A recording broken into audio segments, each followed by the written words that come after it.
There are two selection methods in Adobe Illustrator that we can use to select or move our object. The first one is the black arrow, which is a selection tool, and the white arrow, direct selection tool. So it's important to remember the shortcut key for both so that you can select the tools quickly. So the black arrow is V and the white arrow is A.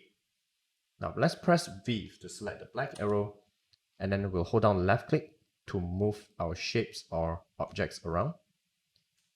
You can use it to rotate the shape like this, or we can press on either one of the corner or the sides here to scale the object or shapes. And meanwhile, for the white arrow, press A to select the white arrow. You can use it to click on the anchor point of our path to distort or change the shape of the path. Something to take note, if you ever find yourself unable to rotate the shape or scale the shape while using the black arrow, then make sure you double check on the view menu and make sure that you have show bounding box turned on.